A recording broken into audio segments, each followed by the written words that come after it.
Hey everyone, Stacks here. Welcome back to the channel. Guys, today I have a preview for you and kind of a teaser trailer for you.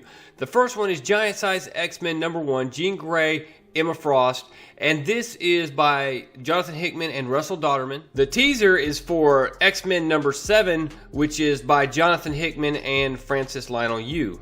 Alright, for some clarity, the Giant Size X-Men is only 40 pages and it's going to be $5. So they might as well have called it, slightly larger, but we're going to charge you $1 extra X-Men #1. Now, to be fair, for better or worse, a Marvel #1, 40 pages at $4.99, that's pretty much standard practice, isn't it?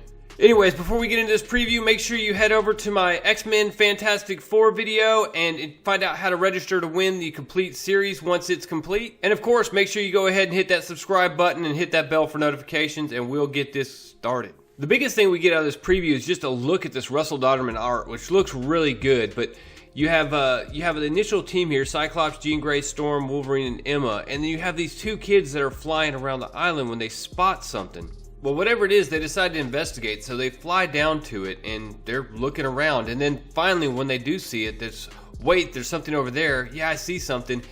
Someone. And you get his eyes get big, and it's, oh no, it's blank.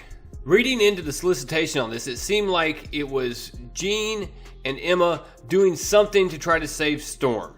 Now, me just being a fan here and having no more idea than any of you, I look at this stuff and I see the astral plane. I know that Storm's possibly involved, and my mind immediately goes to the Shadow King.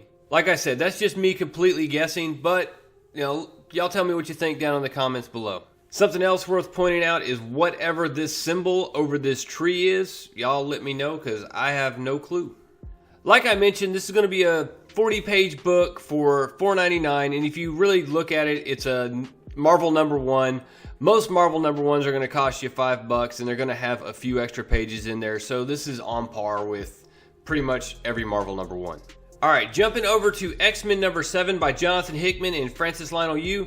This is simply a teaser, and what we got was basically one picture.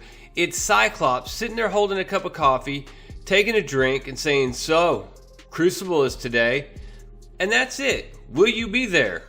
So right off the bat, when I look at this cover of X-Men #7, I see Apocalypse busting through this stained glass window of Nightcrawler. My assumption is that this Crucible is going to be a survival of the fittest style tournament held by Apocalypse. You only have to go back to House of X #6, where Apocalypse sits there and says before the Quiet Council, how can it be a crime to kill someone who cannot be killed? How will any of you know that you are fit and worthy if you are not tested? So maybe that's what this is. Apocalypse putting on some type of test to see who's worthy, who is the one that is fittest of all mutants. Basically some kind of gladiatorial games for the mutants there on Krakoa. Now, another theory online that I don't agree with as much is that the Crucible is going to be the day that they finally bring back all of the mutants.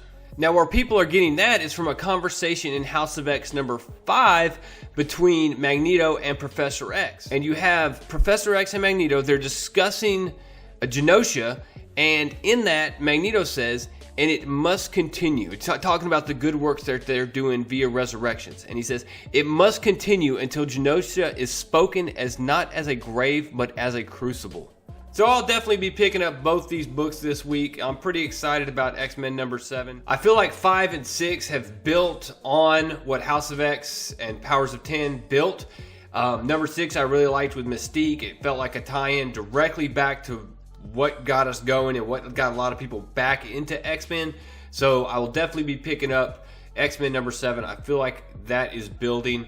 And I will be picking up Giant Size X-Men just because I really want to see what's going on at this point. I want to hear your theories down below. What do you think we're going to see out of this Crucible? Is it this giant resurrection that's going to occur?